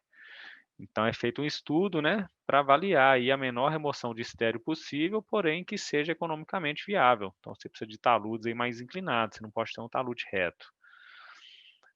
Então, que é a condição ideal, né? Você abrir, faz a abertura da mina, aumenta a quantidade de estéreo, né? Porém, coloca um ângulo de talude que tem um maior fator de segurança.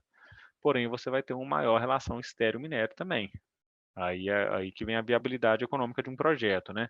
Qual deve ser a relação de estéreo-minério com o fator de segurança adequado para que eu consiga operar uma mineração sem ter riscos ou com risco reduzido, né? E, claro, ter o teu lucro, né? Porque, né, ninguém trabalha de graça, né? Então, assim, a mineradora, ela deve tirar o minério, mas ela tem que tirar isso com segurança e tem que ser economicamente viável para dar continuidade ao negócio, né? E a outra questão é que quando mais íngreme for um talude, né, provavelmente uma ruptura maior em maior escala, né? Então, geralmente, quanto maior um talude, maior você vai ter uma, uma ruptura, né? Maior escala vai ser essa ruptura.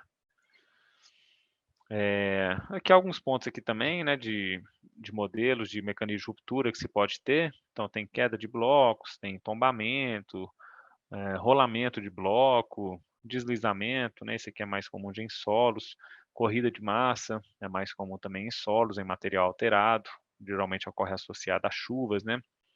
Em país tropical a gente vê bastante isso, né, bastante comum ali na região do Rio de Janeiro, por exemplo, na região serrana de São Paulo, Santa Catarina, né, em Florianópolis, então é bem comum nessas regiões assim de serra e que tem uma condição de chuva bastante assim definida, né? Geralmente ocorre a chuva, aquele maciço ele encharca, né? Dependendo da mineralogia, ele pode ter minerais expansíveis que se dilatam, aí fica nesse, né, dilata durante a chuva, contrai durante o sol.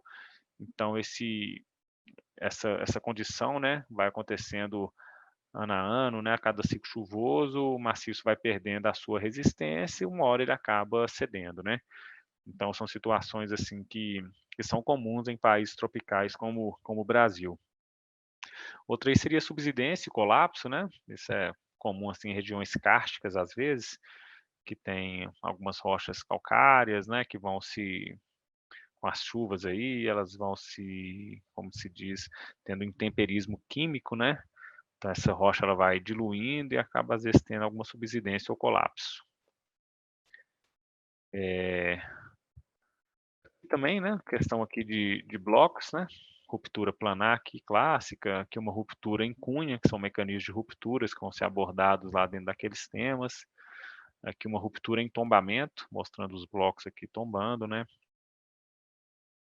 E aqui também a gente vai conseguir avaliar isso durante o curso, né.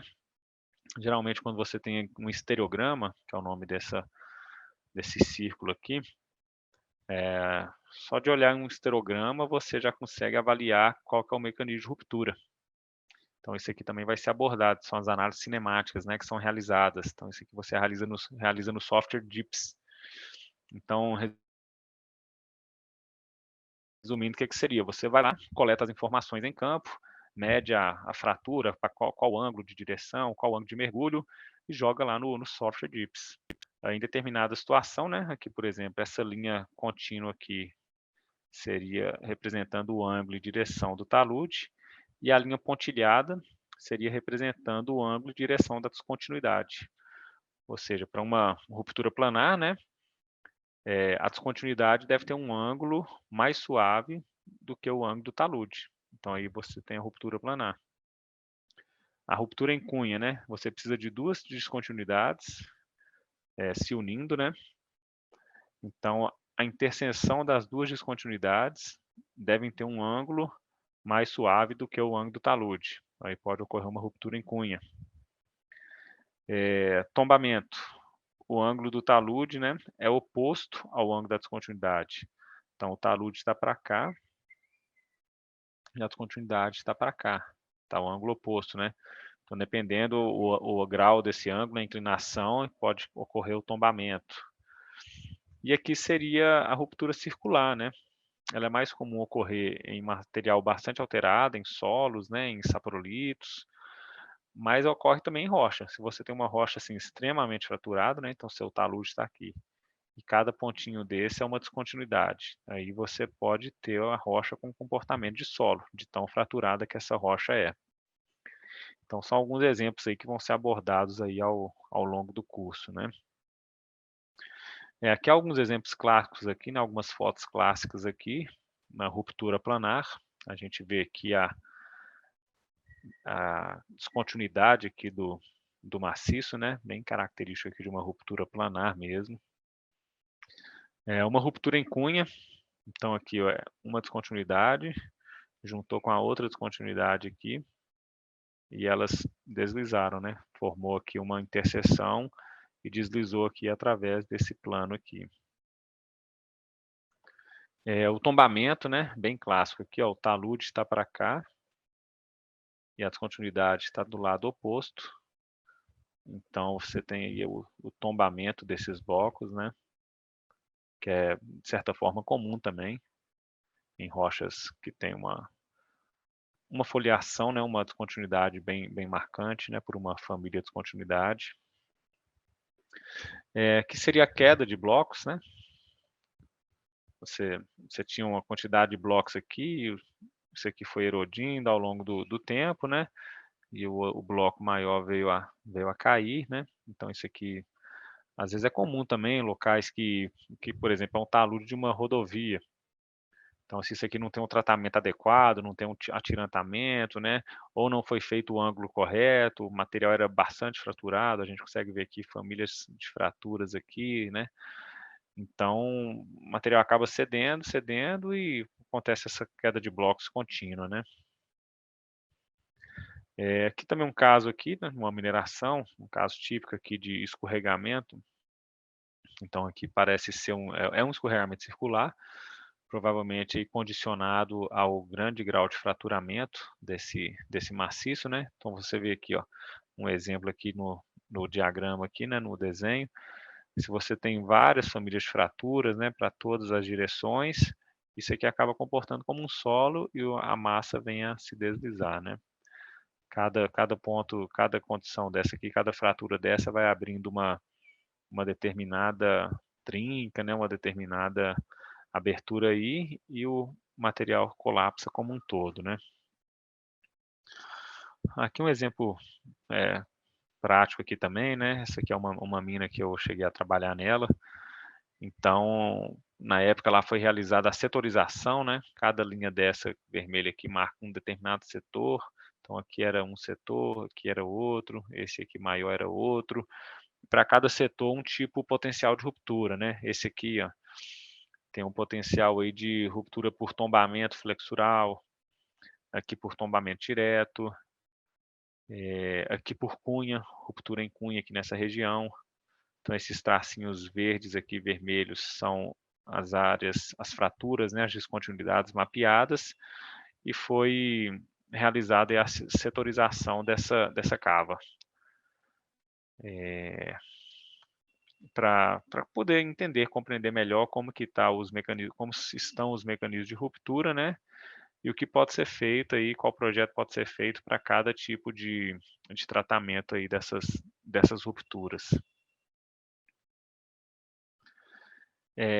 Aqui uma análise de estabilidade gerada em software, né? Aqui é o software slide. Então aqui naquela mesma cava lá foi definida uma seção aqui para poder realizar análise de estabilidade e definir, entender o fator de segurança, né? Como está o fator de segurança daquela região, daquela cava. Aqui, se eu não me engano, o fator aqui global era em torno de 3, então tinha um fator bem favorável. Vou pedir licença aqui, só que eu vou ter que atender aqui uma campainha, só um minuto.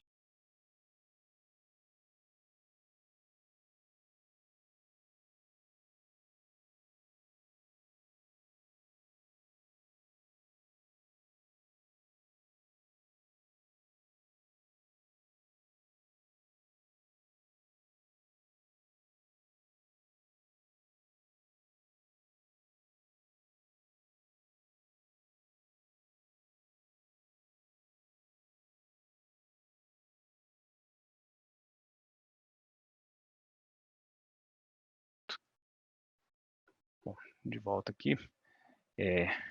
Então, dando continuidade aqui é o exemplo aqui de uma cava, que ela foi realizada análise de estabilidade, né? E avaliado o fator de segurança dessa região aqui dessa cava. Então, a mineração geralmente é muito comum essa prática, né? A equipe de geomecânica, de geotecnia deve avaliar quais as condições, qual que é a geometria ideal para ter um fator de segurança favorável para aquele avanço de lavra, né? Para aquele corte daquele talude. Aqui um outro exemplo prático aqui também, né? Mostrando aqui que a própria geometria ela pode contribuir para melhorar o fator de segurança. Aqui com determinada geometria o fator de segurança estava de 1,16. Aí ao fazer aqui, dividir esse talude aqui em dois, né? Fez um corte aqui, puxou um talude e aqui um outro corte. Então o fator de segurança foi para 1,34, apenas alterando a geometria, né? Pegou um talude único e fez dois bancos aqui. Então, o fator de segurança ele foi melhorado aí devido à condição geométrica, né, do talude. Um outro exemplo aqui, né, interessante de avaliar é o avanço da escavação, né, e a interferência da água na escavação, né. Então, assim, a gente está vendo os equipamentos descendo, os taludes sendo formados, quando chega na água, aí às vezes é necessário fazer poços de rebaixamento para permitir o avanço da lavra, né, o avanço daquela cava ali, daquele corte, seja para mineração, seja uma obra de engenharia, né. E aqui um gráfico interessante também, mostrando assim o fator de segurança e o nível de água, né. Então assim, Quando você tem um maior nível de água, menor o fator de segurança, né? E quanto menor o nível de água, maior o fator de segurança. Então aqui, ó, o fator de segurança aqui, 3, o nível de água baixo, né? Aí quando você vai aumentando o seu nível de água, você vai diminuindo o seu fator de segurança, né? Então, assim, a água realmente é um inimigo do talude, né? É praticamente impossível você deixar um talude em pé se você tiver uma condição de água ali elevada. Então, ou você tem que fazer poços de rebaixamento para tirar a água do talude antes dele ser escavado, ou se o talude já foi escavado, é necessário fazer DHPs, né, que são os drenos horizontais profundos. Enfim, tem algumas técnicas aí para retirada de água do talude, né, e estabilidade do maciço. Um outro, não sei se aqui eu vou conseguir colocar o vídeo. Deixa eu ver.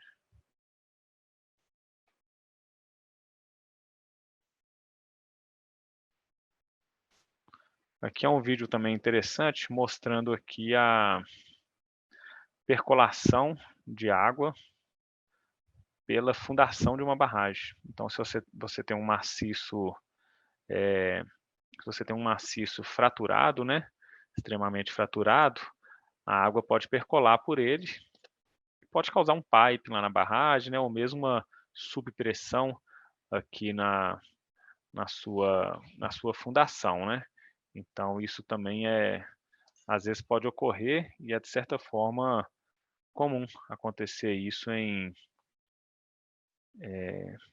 barragens, né? Enfim, que tem uma fundação fraturada, uma fundação em rocha muito fraturada. Então, para que esse tipo de situação não ocorra, né? O que é uma obra de engenharia que pode ser realizada?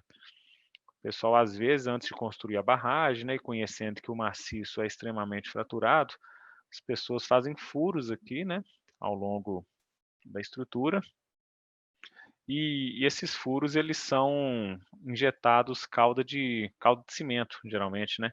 Então faz alguns furos aqui que são injetados calda de cimento. Então o que que acontece com o gradiente hidráulico? Ao invés de ele passar próximo aqui ao maciço da barragem, né, pelo fato de ter uma cortina de injeção aqui, essa água ela percola mais profundamente.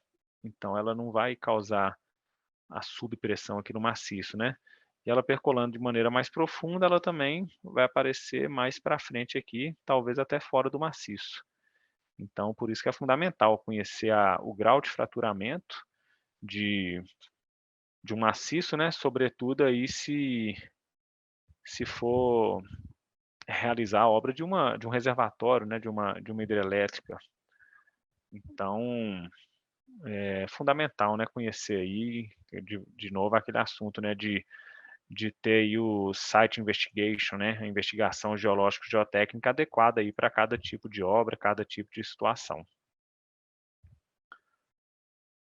Aqui alguns exemplos aqui de instrumentos que pode ter em um talude, né, falando um pouco de monitoramento geotécnico. Então aqui tem um talude aqui. Aqui em cima aqui tem um extensômetro. O extensômetro é aquele instrumento que é um instrumento até bastante manual, né, que ele vai avisar aqui, né, essa linha aqui vai avisar se esse talude está se movendo ou não. Então você ancora o seu instrumento em uma porção que você saiba que é fixa, né, que é um maciço in situ, e vai fazendo a leitura dessa linha aqui. Aí ela vai indicar, moveu tantos milímetros, tantos centímetros, em tantos dias, né? Aí você consegue entender a velocidade e deslocamento daquele talude. Aqui um exemplo aqui de piezômetro. Piezômetro é para medir a poropressão. Exemplo aqui de um INA também, que é um indicador de nível de água, né? Que é justamente para isso, mostrar onde que está o nível de água. Então aqui a gente está vendo aqui uma linha piezométrica aqui, né? Uma linha de água aqui, linha freática, aliás. Então, como que está o comportamento da água no interior do maciço, né? Ela está fazendo isso aqui. Então o INA, né? Justamente para mostrar onde é que está o nível de água naquele local, né? Então eu venho aqui, meço dentro do INA, vou saber que nessa posição, nessa região aqui, a água está nesse nível. Aqui o inclinômetro ele mede deslocamentos horizontais do talude, né? Então tem um aparelho que desce aqui dentro do tubo e consegue medir horizontalmente se está tendo deslocamento para cá ou para cá, né? É possível avaliar isso. E aqui embaixo aqui uma estação meteorológica, né? Geralmente toda mineradora, toda obra tem para ver, medir a quantidade de chuva, né? E ter a previsão também do tempo para conseguir atuar de maneira previsível aí em uma obra ou em uma mineração, né? Aqui alguns exemplos aqui de monitoramento, né? Monitoramento por radar, por exemplo. Então, os radares que passam andando em volta do globo terrestre, eles vão medindo a cada tantos dias qual foi o fator de deslocamento de determinado material. E aqui um mapa com a vetorização, né? Mostrando os vetores de deslocamento. E aqui em mapa de cor aqui também, né? De calor. As regiões mais vermelhas são aquelas que tiveram deslocamentos maiores, e as mais azuis, verdes, tiveram deslocamentos menores. Então, quando você vai atualizando a passagem do satélite, né, geralmente eles emitem a cada 1 mês, 2 meses ou 3 meses esses relatórios, é possível avaliar aí se o maciço está tendo determinada movimentação naquele ciclo, né, naquela passagem. Aqui falando um pouco aqui de alguns critérios, né, de crista de talude, pé do talude, né, aqui uma rampa, geralmente a rampa é maior, isso aqui para mineração é bem comum esses termos, crista, rampa, ângulo interrampa, que é o ângulo ali entre o pé do talude e o pé da rampa, o ângulo geral, né, que pega desde lá do ponto mais baixo da cava até o ponto mais alto, então você pega o ângulo geral da cava aí, então esses ângulos aí ajudam a definir o melhor ângulo de estabilidade, ângulo ideal para a relação estéreo-minério, né, dependendo como está o corpo de minério aqui dentro. Então são alguns termos aí bem comuns aí que vão estar aí no dia a dia lá do curso, né. Aqui um outro exemplo aqui de uma ruptura, né, uma ruptura bem grande aqui, se eu não me engano essa mina é lá nos Estados Unidos, teve uma ruptura gigantesca, né, e olha para você ver, tinha estruturas aqui parece ser um escritório, um galpão, alguma coisa nesse sentido, então tem pessoas aqui, teria pessoas aqui, acredito eu que foi detectado isso aqui, essa instabilidade desse talude, né? Então o pessoal conseguiu detectar e removeram as pessoas aqui antes de ter esse deslizamento global aqui desse talude. Aqui alguns outros pontos práticos também, né? Aqui o mapeamento de uma rocha, né? Então aqui um itabirito friável, itabirito compacto, uma rocha intrusiva friável, e aqui era um monitoramento por radar. Então em azul aqui, ó, estão os acionamentos frequentes que esse radar apontava, né? A gente consegue ver que a maioria deles está na rocha friável, né? Essa rocha intrusiva aqui que era bem alterada e acontecia dela desplacar com certa frequência. Então aqui onde tinha os acionamentos, né, do alarme do radar, era ou no itabirito friável ou na intrusiva friável, né? E aqui em roxo, aqui lilás, é onde estão as cunhas e erosões mapeadas nessa cava, né? Então é importante assim associar a litologia, né, o material, o contexto litológico, com as cunhas, erosões, né, com as descontinuidades e ver se o radar está indicando movimentação naqueles locais, né? Aqui é essa mesma mina, né, aquele mesmo mapa, porém aqui sem o mapeamento geológico, e mostrando que os locais de acionamento do radar eram onde de fato tinha alguns deslizamentos de cunha, né, de erosão, ou seja, mostrando a importância aí de se ter um monitoramento geotécnico aí adequado para o seu tipo de estrutura. É... Bom, aqui também é a mesma cava, mostrando aqui, né, os radares geralmente é colocado níveis de alarme neles, nível 1, nível 2, nível 3, para cada nível é realizado um tipo de acionamento, né, no nível 1, o pessoal vai lá e avalia como está a condição. No nível 2, geralmente já interdita a área, e no nível 3 já interdita toda a mina, toda a obra, né? E vai depender de qual tipo de projeto a gente está atuando, né? Mas em mineração é bem comum esses termos aí de nível ou TARP 1, 2, 3, né? Para evacuação de pessoas, áreas de risco, etc.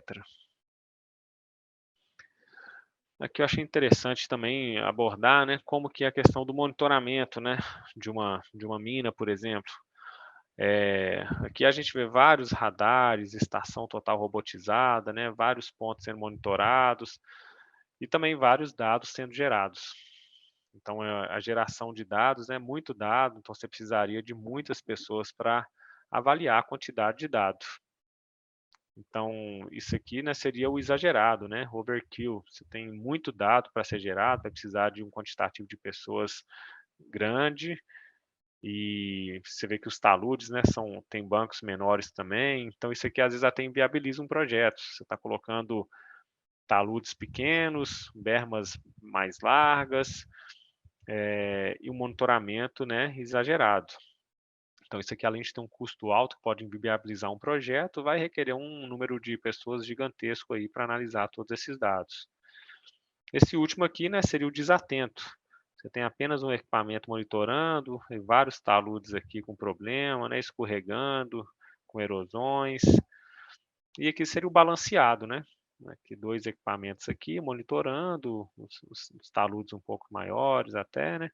Então, assim, que é o equilíbrio? Que a gente quer? O que a gente precisa fazer para um projeto ser viável? É ter equilíbrio, é ser balanceado.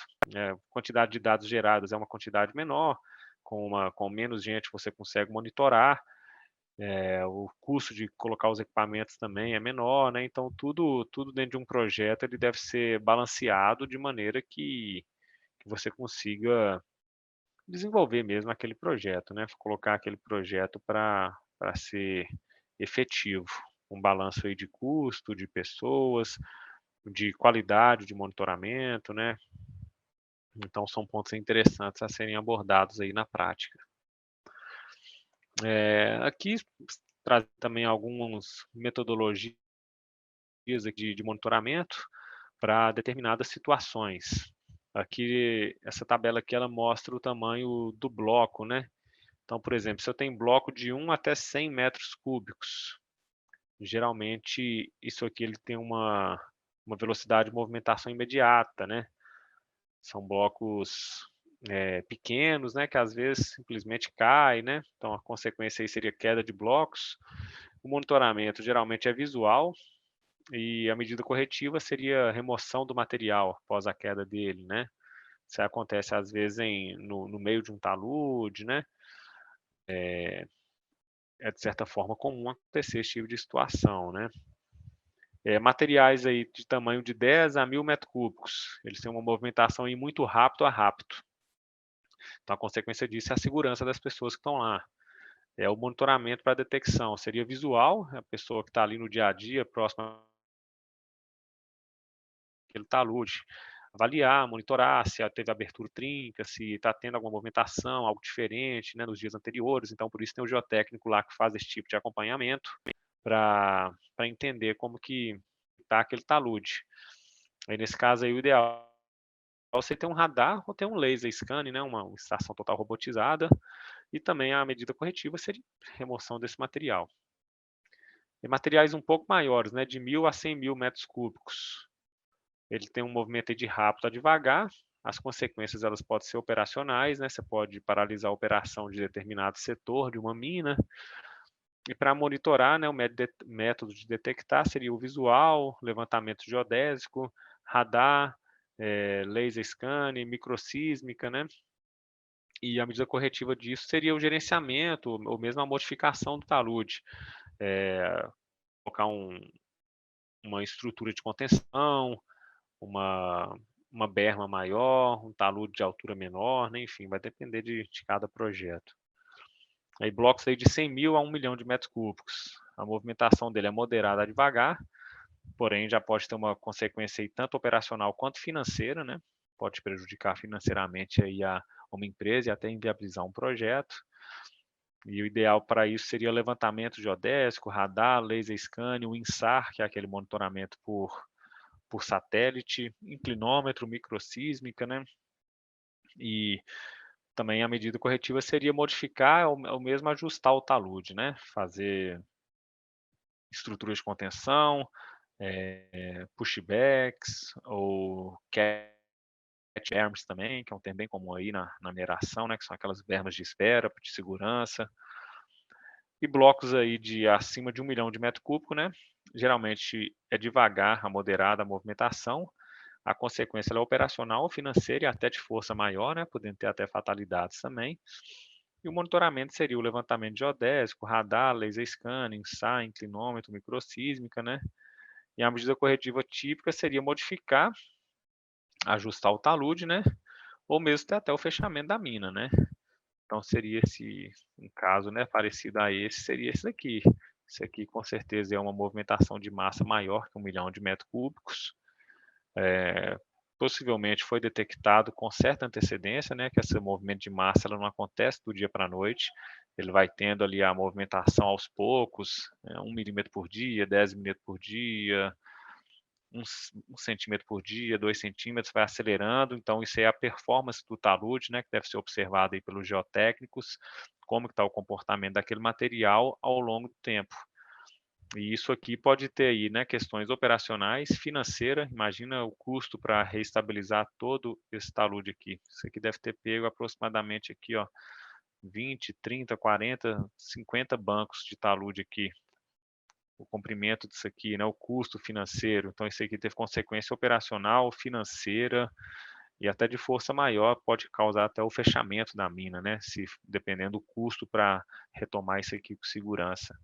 Então, a importância de se ter um monitoramento efetivo aí nos locais que necessitam, né? Voltando aqui, questão de ainda em monitoramento, né? O pessoal às vezes trabalha com risco, né? Quais são os riscos daquele talude? Tem um risco baixo, moderado, alto ou crítico? Então, dependendo com o tipo de risco, você vai ter um método de monitoramento. Para risco baixo, geralmente faz as inspeções na berma, inspeção de trinca, o geotécnico vai lá e avalia como que está aquele material, faz um mapeamento, né? Tem leituras manuais de monitoramento, vai lá e mede um instrumento manualmente, né? Os acessos aí geralmente são feitos nas próprias bermas. Quando você tem um risco moderado, aí você já vai partir para laser scanner, inclinômetro, TDR, piezômetro, extensômetro automatizado, prisma de leitura manual, né? Instala os prismas lá e faz a leitura com a estação total, o topógrafo faz essas leituras, né? E o acesso necessário para esse tipo de monitoramento seria acesso às bermas, né? As pessoas vão de carro, geralmente, ou a pé mesmo, né? Quando você tem um risco alto, aí você coloca os prismas e tem uma estação total robotizada, né? Então, essa estação total já tira a pessoa de ficar indo lá todo dia fazendo a leitura e você tem uma leitura assim em tempo real, né? Uma estação total aí, dependendo da quantidade de prismas, faz uma leitura aí a cada 10 minutos, 5 minutos, 20 minutos, vai depender da quantidade de prismas que vai ter para fazer a varredura total daquele setor, daquele talude. Então, o acesso necessário aí seria acesso às bermas, né, para instalação dos prismas e manutenção deles também, né? Já quando você tem um risco crítico, né, monitoramento crítico de segurança, aí geralmente utiliza-se o radar ou extensão de superfície automatizado no local, né, com alarmes. Então, você vai precisar de uma rede, né, de conectividade, rede de telemetria, alarmes em tempo real, talvez uma pessoa avaliando lá o tempo todo os dados, né? E o acesso necessário, na verdade, seria remoto, né? Você vai colocar o radar a uma certa distância do seu talude e vai monitorar aquilo remotamente. Todo o equipamento que instalou vai ser afastado do talude também, porque você já tem uma situação crítica, assim, de risco no iminente e definir quais são os níveis de controle, né? Se movimentar tantos centímetros, eu tenho que evacuar as pessoas, tenho que avisar, né, que vai ter esse tipo de situação. Enfim, então para cada tipo de risco aí vai existir um tipo de monitoramento, uma frequência de monitoramento, que ela tende a aumentar quanto maior a criticidade ou risco do talude. E também a questão de acesso, né? Se é uma situação de risco, você não vai acessar aquilo, você vai tentar monitorar da maneira mais remota possível.